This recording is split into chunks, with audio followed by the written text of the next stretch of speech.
ओम वृषभानुजायै च विद्महे कृष्णप्रियायै च धीमहि तन्नो राधा प्रचोदयात्। नमस्कार, स्वागत है आपका आचार्य वाणी में।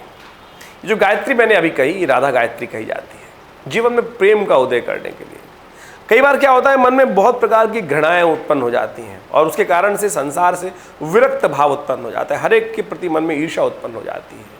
ये गायत्री ऐसी चमत्कारी गायत्री है जिसको राधा गायत्री कहा जाता है कि मन में प्रेम का उदय करेगी और घृणा को दूर करेगी। इसलिए इस गायत्री का हमें सानिध्य लेना चाहिए।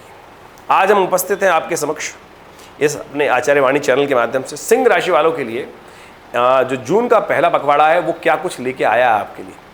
ग्रहों का जो पहला समय है जून का, वो क्या कुछ उत्पन्न करने के योग बना रहा है, क्या कुछ ग्रहों का योग बना रहा है। देखिए सिंह राशि वालों, ये समय जो आपके लिए है एक तरह से बहुत सुंदर राजयोग बनाता दिखाई दे रहा है, बहुत सुंदर लाभ की स्थिति बनाता दिखाई दे रहा है। लेकिन कब? जब आप अपनी हठधर्मिता छोड़ देंगे। जैसे हमने गायत्री का पाठ किया ना अभी, राधा गायत्री, तो उसमें क्या कहा गया कि प्रेम का उदय करें, ईर्ष्या को हटाएं। यहाँ आपको थोड़ा सा ईर्ष्यालु बना रहा है, थोड़े लोगों के प्रति मन में ईर्ष्या उत्पन्न कर रहा है और थोड़ा सा प्रेम से दूर कर रहा है। तो कोशिश करें इस गायत्री का जप करें और हम आपको बताएंगे क्या कुछ होने के योग हैं इस वक्त आपके लिए। ग्रह योग विशेष तौर पे अनुकूल है आपके लिए, समय अनुकूल बन रहा है। कई ग्रहों का योग आपके लिए भाग्योदय होने के योग बना सकता है। लेकिन एक बात ध्यान रखना है आपको, जितना प्रेम, जितना धर्म, जितनी भगवान की आस्था आपके मन में रहेगी उतना बढ़िया कल्याणकारी योग बन सकता है, उतना संतान के लिए उन्नति के योग बन सकते हैं। और जितना ईर्ष्या मन में रहेगी इन खास दिनों में तो उतने आप परेशानी में फंस सकते हैं। तो ये ओवरऑल निष्कर्ष है इन खास 10 दिनों का जो आपके लिए भाग्य में योग बनते दिखाई दे रहे हैं। साप्ताहिक भविष्य के अनुसार से ये हम आपको बताने जा रहे हैं। दिन पर दिन भी बताएंगे कैसे रहेंगे दिन आपके लिए विशेष तौर पर। तो समझ लीजिए सिंह राशि वालों, सबसे पहले हम बात कर रहे हैं 1 जून की। तो 1 जून को कहाँ रहेगा, क्या पंचांग क्या कहता है। 1 जून को शुक्रवार का अवसर है, द्वादशी तिथि है और प्रदोष है। उसमें द्वादशी और त्रयोदशी संयुक्त रूप से रहेंगी। 6 नहीं है तिथि, लेकिन शाम के समय त्रयोदशी आने के कारण से प्रदोष हो जाएगा उस दिन। तो ज्येष्ठ मास का द्वादशी का अवसर, शुक्ल पक्ष का बृहस्पतिवार, और कौन सा प्रदोष, गुरु प्रदोष। तुला में रहेंगे चंद्रमा। चंपक द्वादशी, चंपा के पुष्पों के द्वारा जिस दिन भगवान विष्णु का पूजन किया जाना चाहिए, शिव का पूजन किया जाना चाहिए। इस संस्कृति कितनी सुंदर है, छोटे छोटी चीज़ों के द्वारा आपके जीवन में कल्याण का मार्ग प्रशस्त। नहीं चाहिए कुछ और। पत्रम पुष्पम फलम तोयम योग में भक्ता प्रचलित, यानी पत्र पुष्प जल से ही भगवान को प्रसन्न करने का रास्ता भारतीय संस्कृति बताती है, सनातन संस्कृति बताती है। तो इसके द्वारा ये चंपा के पुष्पों के द्वारा भगवान का से प्रेम प्राप्त कराने के लिए सुंदर योग बन रहा है। तो इसका उपयोग आपको करने का प्रयास करना चाहिए। ग्रह अनुकूल है आपके लिए और खासतौर पर आगे बढ़ने के योग बना रहे हैं। लेकिन एक बात ध्यान रखिए, कुछ लोग आपका गलत उपयोग भी कर सकते हैं। कहीं ऐसा ना हो कि लोग अपने कामों के लिए आपको यूज़ कर लें और आप खासतौर पर आप उनके अनुसार चलते चले जाएं। तो आप कोशिश ये करिएगा, अपने समय का सदुपयोग करने का प्रयास कीजिए, गलत कामों में ना फंसें। धन के लाभ के योग बने हुए हैं, आप परिस्थिति का लाभ ले सकते हैं और साथ साथ में बड़े लोगों के साथ यदि संपर्क साधेंगे आनंद का समय हो सकता है, लाभ की स्थिति बनती है। ओवरऑल समय खराब नहीं है, ऐसा दिखाई दे रहा है। यदि हम बात करें आगे उसके लिए, तो उस दिन उपाय क्या करना चाहिए। तो प्रदोष है ना, उस दिन गुरु प्रदोष है, तो कोशिश करें भगवान शिव का ध्यान करें, पूजन करें, उनका अभिषेक करें, दूध के द्वारा अभिषेक करें, बड़ा कल्याणकारी योग बनेगा। और चंपक द्वादशी तो है ही, भगवान विष्णु का, शालिग्राम जी का चंपा के पुष्पों से उनका अभिवंदन करना चाहिए, उनका मंत्र जप करना चाहिए। वहीं बात करें 2 जून की, तो 2 जून को विशेष तौर पर ग्रहों की स्थिति दिखाती है कि उस दिन पंचांग के अनुसार से त्रयोदशी तिथि है, शुक्रवार का अवसर है और साथ साथ उस दिन वट सावित्री का व्रत एक विशेष अनुष्ठान के तौर पर किया जाता है। कहा जाता है कि स्वास्थ्य संबंधी समस्या चल रही हो, घर परिवार में कोई बड़ा विकट समस्या हो, तो ऐसे में विशेष तौर पर भगवान का सानिध्य लेते हुए वट सावित्री का व्रत आरंभ करना चाहिए। संकल्प के द्वारा मंत्र जप करना चाहिए, महामृत्युंजय मंत्र, मृत संजीवनी मंत्र, और उसके द्वारा यमराज पर भी विजय प्राप्त करने के योग बन जाते हैं और उसका बड़ा अनुष्ठान का एक तरीका है। ऐसे में यदि स्वास्थ्य संबंधी समस्या हो तो स्थिति का लाभ आपको अवश्य उठाने का प्रयास करना चाहिए। ग्रह गणना आपके अनुकूल है और आप यदि पुरुषार्थ करेंगे, सही दिशा में पुरुषार्थ करेंगे तो समय का पूर्ण लाभ प्राप्त होगा। धर्म युक्त रह के काम करना चाहिए, धर्म से विमुख नहीं होना चाहिए, इस बात का भी ध्यान रखना है। थोड़ा पूजा पाठ अवश्य कीजिएगा। बाकी सब आनंद का अवसर भी रहेगा। शुक्र मंगल आपके 12वें भाव में है, आपका समय थोड़ा आनंद में व्यतीत होता दिखाई दे रहा है, लेकिन आनंद में इतने में लिप्त मत हो जाएगा कि धर्म से विमुख हो जाएं, अन्यथा पूर्ण लाभ की योग बनेंगे, उनमें कहीं ना कहीं कमी हो जाएगी। 3 जून की यदि हम बात करें तो उस दिन चतुर्दशी तिथि है और जो विशेष तौर पर ज्येष्ठ का महीना चल रहा है, शनिवार है और साथ साथ उस दिन वृश्चिक में चंद्रमा जा रहे हैं। चंद्रमा थोड़े क्षीण हो गए हैं, खर्चे बढ़ा रहे हैं आपके। ऐसे में ध्यान रखना चाहिए कि बेकार के खर्चों की तरफ ना बढ़े, बेकार के खर्चे आपके पल्ले ना पड़े, सुख की आकांक्षा में ऐसी चीज़ें ना प्राप्त हो जाएं कि बेकार की जो जिनका यूज़ ही नहीं है वो आप बेकार उन पे पैसे खर्च कर दें। अपनी सीमा को देखते हुए पैसे खर्च करने का प्रयास करना चाहिए, वो आपके लिए अनुकूल रहेगा। मन को ठीक रखें। मन को ठीक करने का तरीका है धर्म। मैंने आपको पहले कहा आपकी राशि के अनुसार से उस दिन सत्यनारायण व्रत है, तो कोशिश करें सुबह सुबह भगवान सत्यनारायण का पूजन करें, उनकी कथा का श्रवण करें और साथ साथ शाम को चंद्रमा का दर्शन करें। उससे आपके मनोमस्तिष्क में शांति। थोड़ी देर चंद्रमा की उस दिन हो सके तो चंद्रमा का विशेष तौर पे उस दिन पूर्णिमा है तो चंद्रमा का दर्शन अवश्य कीजिएगा। थोड़ा सा चंद्रमा के रोशनी में टहल लीजिएगा, ये बहुत सुंदर उपाय हो जाएगा। चंद्रमा जो शीर्ण है, आपके मनोमस्तिष्क में नेगेटिविटी है, उसको दूर करने का रास्ता प्रशस्त कर सकते हैं। और हो सके थोड़ी देर दूध चांद की रोशनी में रखकर उसको ग्रहण कर लीजिएगा, वो भी अमृत युक्त बन जाएगा दूध और आपको कल्याणकारी योग बनाएगा। 4 तारीख की यदि हम बात करें तो उस दिन 4 जून को पूर्णिमा है, रविवार का अवसर है, ज्येष्ठ पूर्णिमा। ज्येष्ठ पूर्णिमा बड़ी सुंदर तिथि कही जाती है और उस दिन दान पुण्य का, स्नान का बड़ा महत्व कहा जाता है और जल का दान करने का शास्त्र में नियम बताया गया। एक ही तिथि है जिसमें जल का दान पूर्णिमा के दिन किया जाता है। जल के द्वारा ही प्रसन्न हो जाते हैं, पुण्यों का उदय हो जाता है, धन लगता ही नहीं है। धन नहीं, जल का दान करने का शास्त्र में नियम है, तो कोशिश ये करें इस तिथि का पूर्ण लाभ लेने का प्रयास करें। भारतीय संस्कृति में धन में इतना ज़्यादा लिप्त संस्कृति नहीं है कि हर जगह धन धन दान दान दान का मतलब धन का ही दान ना, श्रम का दान, जल का दान, पत्रम पुष्पम तोयम, ये कहा ना, जो उसका उपयोग करते हुए कार्य करने का प्रयास करना चाहिए। ग्रह की स्थिति आपके लिए थोड़ा खर्चा ज़्यादा कराती दिखाई दे रही है। आपको ध्यान रखना चाहिए कि बेकार कामों में ज़्यादा खर्च ना हो और मनोमस्तिष्क में थोड़ी पॉजिटिविटी उधर रखते हुए काम करें।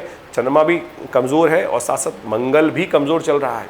ऐसे में उन दोनों की युति जो है वो आपके लिए खास तौर पर ऐसी स्थिति ना बना दें कि कहीं आप थोड़े से हतोत्साहित हो जाएं, छोटी छोटी बातों से डिप्रेशन में चले जाएं।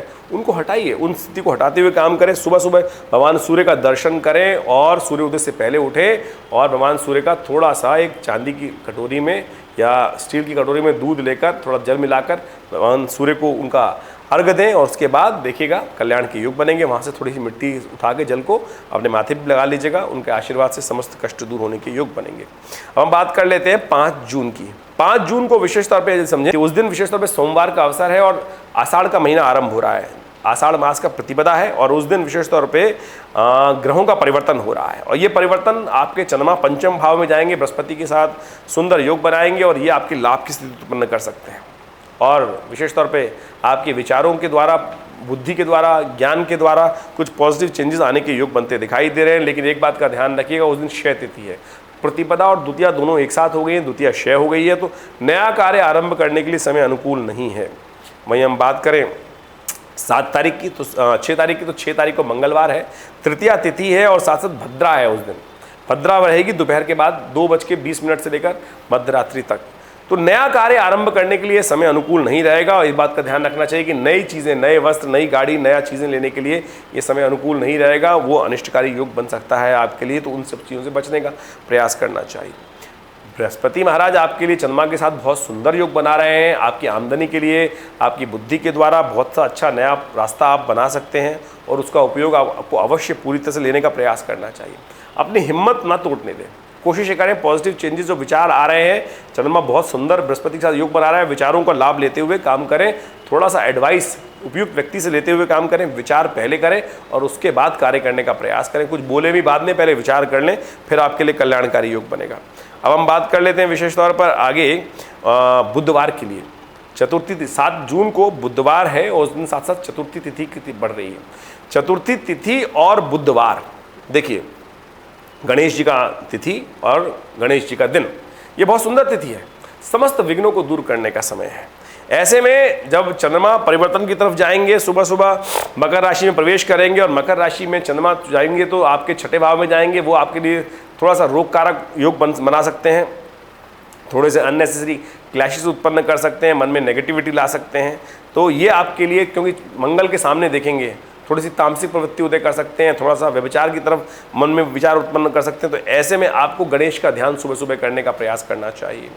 गणेश जी को दूर्वा अर्पित करें, गणेश जी का पूजन करें, गणेश जी का मंत्र जप करें, पीला पुष्प गणेश जी को अर्पित करें। इस दिन बुध भी परिवर्तन की तरफ जा रहे हैं। बुध महाराज जो हैं वो सूर्य के साथ आपके दशम भाव में प्रवेश कर जाएंगे शाम के समय। तो कोशिश करें वो आपकी मैनेजिंग कैपेसिटी को एनहांस करने के योग बना सकते हैं, उनका लाभ आपको लेने का प्रयास करना चाहिए। यानी इन दिनों आपकी मैनेजिंग कैपेसिटी अच्छी होगी, उनका योग आप आने वाले समय में उसका उपयोग करेंगे, उससे आपको लाभ प्राप्त होगा। 8 जून के लिए यदि हम पंचांग की बात करें तो पंचांग कहता है कि उस दिन कि पंचमी तिथि है, बृहस्पतिवार का अवसर है और ये ग्रहों का योग आपके लिए विशेष तौर पे मैनेजिंग कैपेसिटी को एनहांस करे, क्योंकि बुध परिवर्तन हो चुका है, बुधादित्य योग बन रहा है, धन के आगमन के योग बन सकते हैं। लेकिन जो चंद्रमा है वो आपका छठे भाव में चला गया, तो स्वास्थ्य का ध्यान रखिएगा, समय से खाना खाइएगा, कहीं बेकार के कामों में फंसने के कारण से कहीं खाना वाना ठीक टाइम से ना खाएं तो उसकी वजह से कष्ट उत्पन्न हो सकते हैं। तो इस बात का ध्यान रखते हुए कार्य करें। सबसे अच्छा ये रहेगा कि आप भगवान शिव के मंत्र का जप करें, अपने माथे पर केसर का टीका लगाएं और विचारों को पॉजिटिव रखें। 9 तारीख की यदि हम बात करें तो उस दिन षष्ठी तिथि है और साथ साथ शुक्रवार का अवसर है और उस दिन चंद्रमा का परिवर्तन भी हो रहा है। चंद्रमा आपके बहुत पॉजिटिव स्थान में जा रहे हैं।